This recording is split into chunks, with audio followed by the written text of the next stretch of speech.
शुरुआत करेंगे। तो गायत्री मंत्र का उच्चारण करते हुए क्लास की शुरुआत। सभी लोग हाथ जोड़ ले, 3 बार गायत्री मंत्र।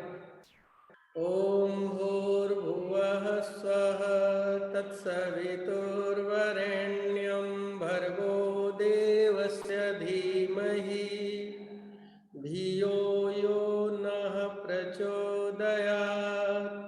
ओम भूर्भुवः स्वः तत्सवितुर्वरेण्यं भर्गो देवस्य धीमहि धियो यो नः प्रचोदयात्।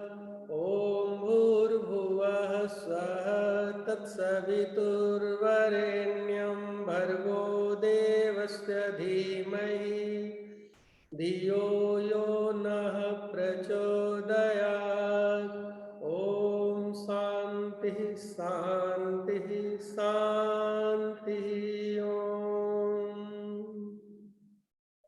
सब लोगों को मेरा नमस्ते। तो हम लोग, मेरी आवाज मिल रही है?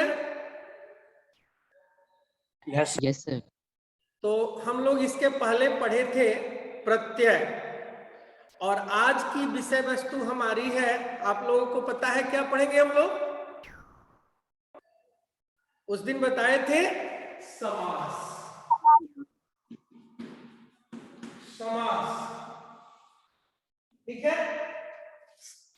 आप लोग कॉपी कलम निकाल लीजिए और नोट करते जाइए। समास की परिभाषा जब करते हैं तो संक्षिप्त होता है समसनम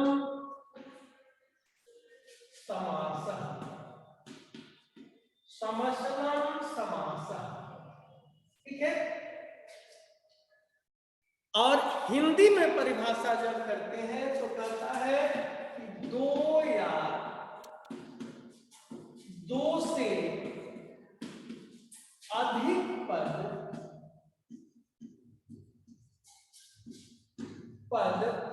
अपने अपने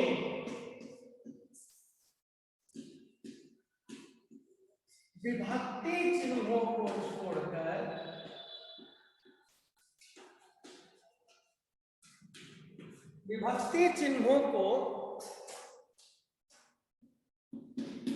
छोड़कर एक पद बन जाते हैं, उसे समास कहते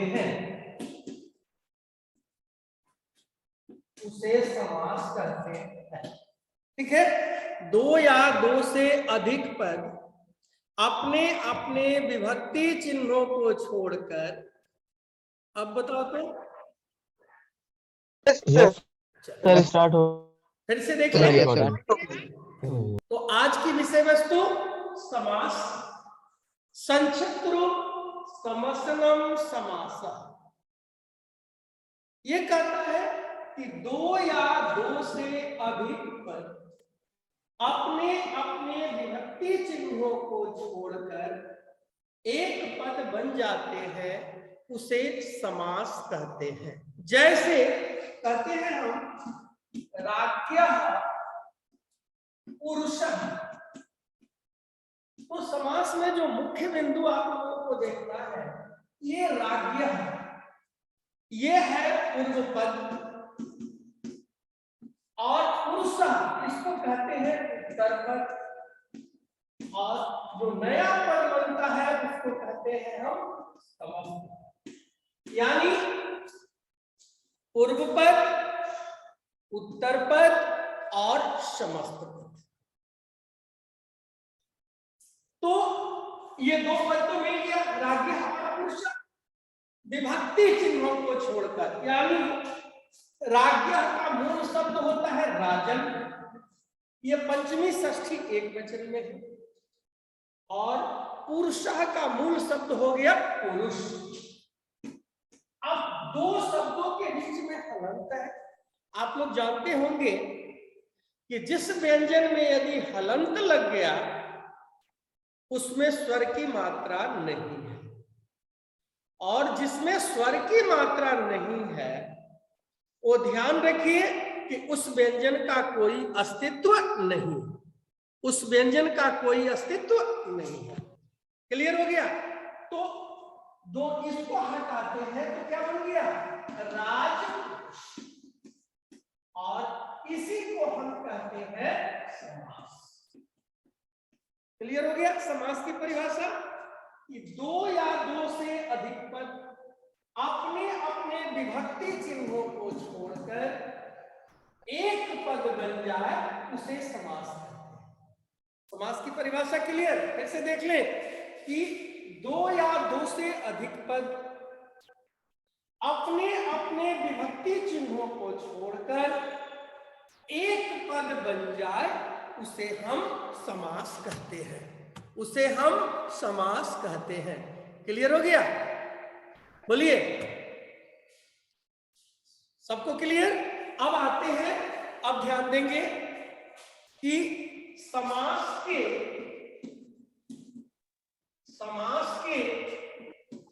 चार भेद होते हैं। समास के चार भेद होते हैं, ठीक है?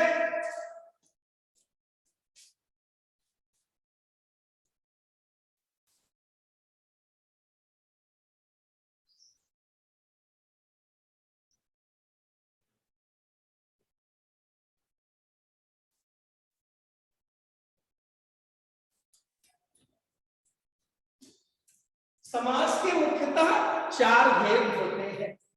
पहला अव्ययी भाव समास, दूसरा तत्पुरुष समास, इसके उपभेद होते हैं। ये वाला हटा दीजिए, ये वाला सब हट गया, हटा दो। हाँ हटा दीजिए।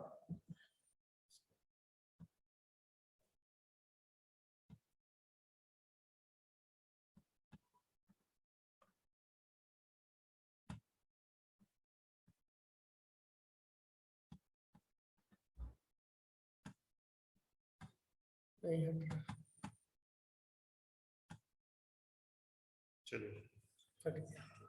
इसको ऊपर कर दीजिए, यहाँ पे कोई दिक्कत नहीं है सर, उससे दिखेगा बच्चा को। अच्छा, कोई प्रॉब्लम नहीं है उससे। तो तत्पुरुष समास के जो भेद होते हैं वो है कर्मधारय, कर्मधारय समास, दूसरा द्विगु समास, तीसरा नई समास और चौथा उपपद। ये देखिए, ये चारों हम लोगों को नहीं पढ़ना है,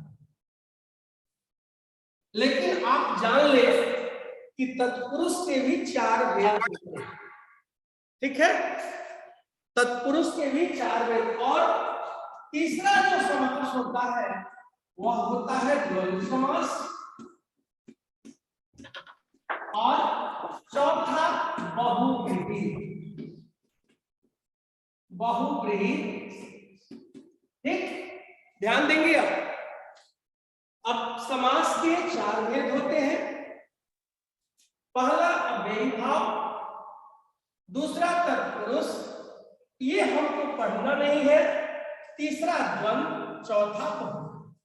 इन चारों से एक एक नंबर के प्रश्न रहेंगे और हमें हर समास से एक नंबर लेना है, और ये 4 नंबर के प्रश्न आएंगे। इससे 4 नंबर के प्रश्न रहेंगे। एक बार कोई बोल दे समास के 4 भेद, कौन बोलेंगे? बोलिए कोई एक बोलो। सर समास का चार भेद। बोलो। अव्ययी भाव समास, तत्पुरुष समास, तत्पुरुष समास, द्वंद्व समास और बहुव्रीहि समास। तो आइए आज हम लोग शुरुआत करेंगे अव्ययी भाव समास से। ठीक है, लिख लिया आप लोग? Yes sir. आप लोग उत्तर देते रहेंगे तो हमको अच्छा लगेगा, हमको भी पढ़ाने में मन लगेगा। ठीक है,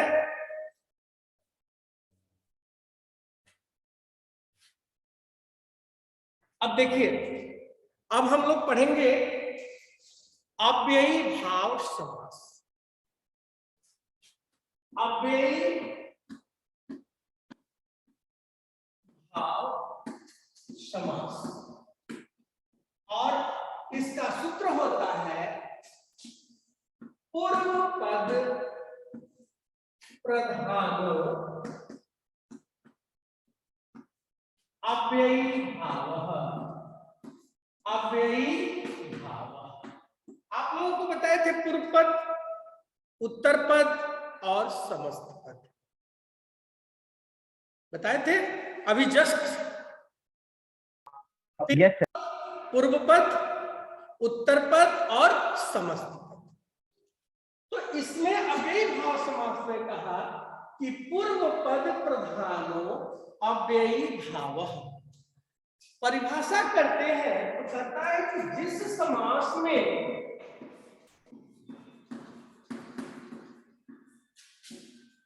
पूर्व पद प्रधान हो, पूर्व पद प्रधान हो, पूर्व पद अव्यय हो, तथा समस्त पद नपुंसक लिंग में हो, उसे अव्ययी भाव समास कहते हैं। ठीक है, जिस समास में पूर्व पद प्रधान हो, पूर्व पद अव्यय हो, तथा समस्त पद नपुंसक लिंग में हो, उसे अव्ययी भाव समास कहते हैं। क्लियर हो गया? यानी पूर्व पद मतलब पहले वाला पद, पूर्व पद मतलब पहले वाला पद। तो फिर से ध्यान देंगे, समास अव्ययी भाव समास, जिस समास में पूर्व पद प्रधान हो, पूर्व पद अव्यय हो, तथा समस्त पद नपुंसक लिंग में हो, उसे अव्ययी भाव समास कहते हैं। क्लियर? अब आते हैं कि अव्ययी भाव समास, अव्ययी भाव समास निम्नलिखित अव्ययों के साथ होता है। निम्नलिखित अव्ययों के साथ होता है, और हम चाहेंगे कि हमारे सभी बच्चे यही याद कर लें। हम नहीं चाहेंगे कि टाइम ज्यादा ले, आप लोग यही, इसमें है उप, अनु, निर, उप, अनु, निर, सह, प्रति, यथा। सह, प्रति और, ठीक है, ये अव्यय है उप, अनु, निर, सह, प्रति और यथा। इन अव्ययों से अव्ययी भाव समास हो। ठीक है, एक बार फिर से देख लें कि जिस समास में पूर्व पद प्रधान हो, पूर्व पद अव्यय हो, पूर्व पद प्रधान हो, पूर्व पद अव्यय हो, और समस्त पद नपुंसक लिंग में हो, उसे अव्ययी भाव समास कहते हैं। अव्ययी भाव समास निम्नलिखित अव्ययों के साथ होता है। उप, अनु, निर, सह, प्रति और यथ। तो आइए हम लोग शुरुआत करते हैं। पहला ये लिख लिया आप लोग नोट कर लिए? जी सर। Yes sir. अब आप लोग आंसर देंगे, हम यहाँ चुप हो जाएंगे, साइलेंट रहेंगे, सबका बता देते हैं, इसके बाद आप लोग उत्तर देंगे। अब आते हैं हम उप। उप के लिए हम प्रयोग करते हैं समीपम। उप के लिए क्या प्रयोग करते हैं हम? समीपम। और उत्तर पद में हम लगाते हैं षष्ठी विभक्ति। उप के लिए लिखे समीपम, और जो उत्तर पद यानी बाद वाला पद होगा उसमें हम लगाते हैं षष्ठी विभक्ति। अब ये ध्यान देना है कि षष्ठी विभक्ति ज्यादा सोचना ना पड़े, हम जल्दी से उस समास को क्लियर कर ले। तो यदि किसी शब्द का अंत अ से होगा, उस शब्द के साथ से जोड़ेंगे। जैसे बालक से जोड़ेंगे तो क्या होगा? बालकस्य। बालकस्य। ठीक है। यदि आ रहेगा तो यह जोड़ देंगे। लता क्या होगा? लताया। लताया। गंगा, बोलिए क्या होगा? गंगा। गंगाया। गंगाया। सीता, सीताया। सीता। उसी तरह यदि ई से होगा तो ए जोड़ देंगे। मुनि, मुनि क्या होगा? मुने। मुने। यदि उ से होगा ओ जोड़ देंगे। साधु, साधो। अब आते हैं साधु। अब बनेगा कैसे? हम कहेंगे उपनगरम। ध्यान देंगे, अभी अव्ययीभाव समास पढ़े। पूर्व पद प्रधान हो, पूर्व पद अव्यय हो, और समस्त पद नपुंसक लिंग में हो। फलम है ना, नपुंसक लिंग है। अब जब इसका विग्रह करेंगे, ये ध्यान रखेंगे कि ये पद जो है इधर आएगा और ये पद इधर आएगा। तो नगरम, म हलंत है तो म का कोई अस्तित्व नहीं है, तो नगर है, अ है, तो इसका क्या करेंगे बता दें आप लोग? समीपम। नगरस्य समीपम। नगरस्य। नगरस्य, उप के लिए समीपम, नगरस्य। वेरी गुड, बहुत अच्छा। क्या बन गया? नगरस्य समीपम। अब हम आप लोगों से उदाहरण पूछे, आप लोग बताते जाएंगे? बताएंगे? तो चलिए, आपके लिए स्क्रीन पर है उपकृष्णम। बोलिए। कृष्णस्य समीपम। कृष्णस्य समीपम। कृष्णस्य समीपम। अगला प्रश्न आपके लिए है उपवृक्षम। वृक्षस्य समीपम। वृक्षस्य समीप। वृक्षस्य समीपम। बहुत अच्छा, थैंक यू। अगला प्रश्न, अगला है उपगंगम। गंगस्य समीपम। कौन बोले? गंगाया समीपम। गंगा से समीपम। गंगाया समीपम। क्या बनेगा? गंगायाः समीप। गंगाया समीपम। वेरी गुड, गंगाया समीपम। आप ध्यान देंगे, जो बोले हैं गंगा से समीपम, मूल शब्द इसका गंगा होता है, और जो गंगा से बोले हैं उनके लिए ये प्रश्न है। आप लोग कोई नहीं बोलेंगे, जो गंगा से बोले हैं उनके लिए है उपयमुनम।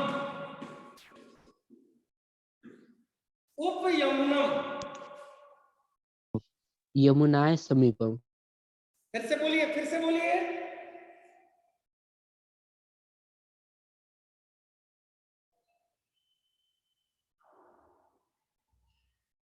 बोलिए, नहीं तो हम रुके रहेंगे। यमुनाया समीपम। वेरी गुड, यमुनाया, यमुनाया थैंक यू। अगला प्रश्न, अगला प्रश्न यदि आपसे कोई कहे कि उपगुरु, उपगुरु विग्रह बताए।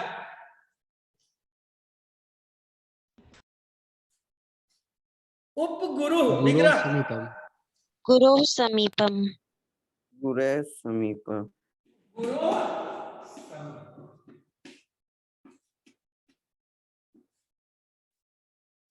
अगला प्रश्न है उपवनम, उपवनम समीपम। बोलिए।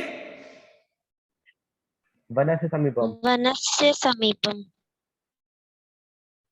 वनस्य समीपम। अब यदि हम आपसे कहें उप सरोवरम, उप सरोवरम, सरोवरस्य समीप। गुड, ये हो गया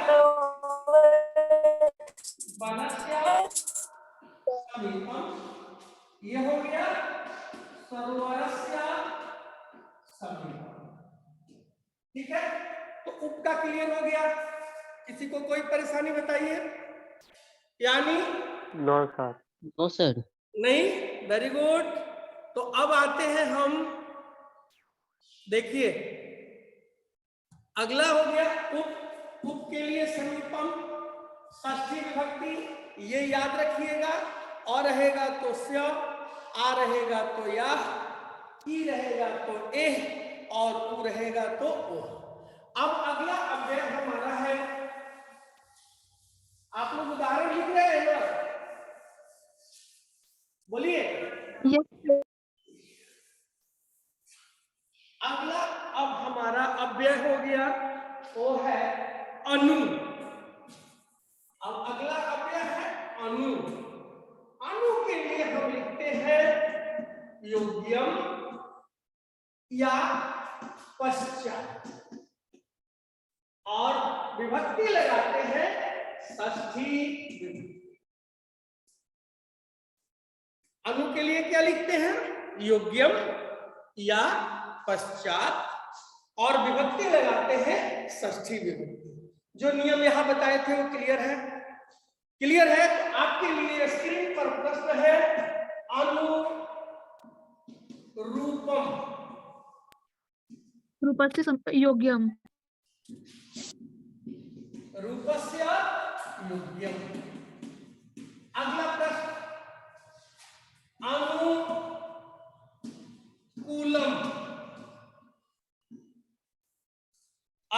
कुलस्य योग्यम। कुलस्य योग्यम। अच्छा, अगला अगला प्रश्न अनुरथम।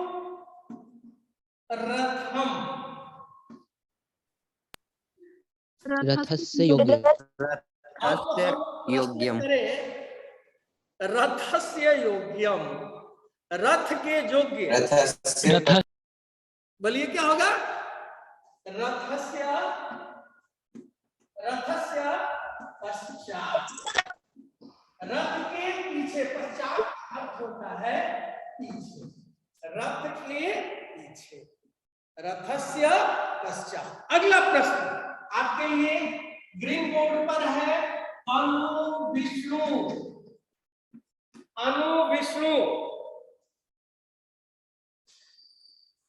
जल्दी बोलिए। विष्णु पश्चात। काजल, विष्णु विष्णु पश्चात। पश्चात। अब अगला प्रश्न, अब तो हमें दिखाई नहीं दे रहा है कि कौन कौन लोग हैं मेरे साथ, लेकिन देख लेते हैं एक बार कि आयुषी 10A, आयुषी 10A और अमृत निराला 10C, दोनों लोग, यस दोनों सर। के लिए प्रश्न है कि यदि हम कहें अनुरामम, रामस्य योग्यम।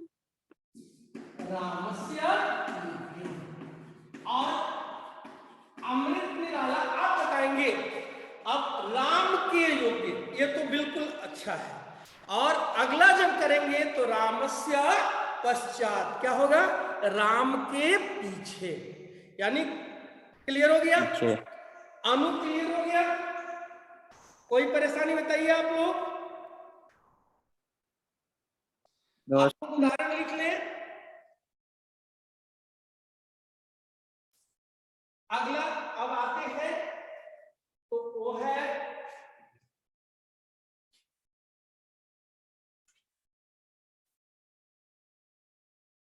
अगला है आपके लिए वो है निर, और निर के लिए लिखते हैं हम अभावः। निर के लिए क्या लिखेंगे? अभावः। और विभक्ति इसमें भी षष्ठी विभक्ति और बहुवचन। प्रयास करते हैं बहुवचन, नियम नहीं है बहुवचन डाल दें। और बहुवचन बनाने का तरीका है कोई भी पद हो उसमें आप नाम जोड़ दो, बहुवचन बन जाएगा। जैसे हम कहे आप लोगों से प्रश्न करें बालक, तो क्या हो जाएगा षष्ठी विभक्ति? बालकम। बालका नाम। यदि मुनि कहे तो क्या होगा? मुनि। कहेंगे तो क्या होगा?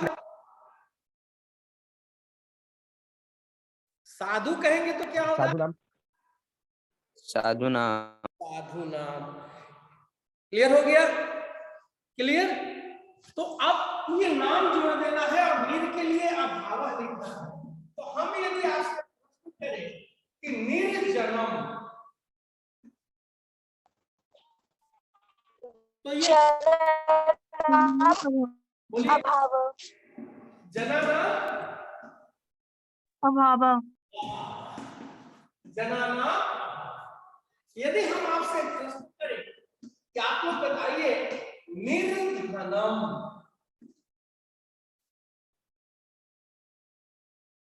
जल्दी बोलिए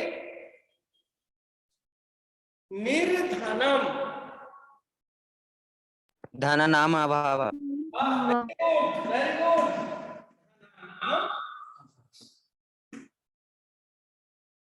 अगला प्रश्न आप लोगों के लिए स्क्रीन बोर्ड पर है निर्जलम। निर्जलम जलानाम अभाव। जलानाम अभाव। Very good. जलानाम अभाव। अगला प्रश्न है निर्विघ्नम। निर्विघ्नम बोलिए निर्विघ्नम। विघ्नानाम अभाव। क्या होगा? विघ्नानाम अभाव। वाह। और लास्ट क्वेश्चन, यदि हम आपसे प्रश्न करें निर्मक्षिकम।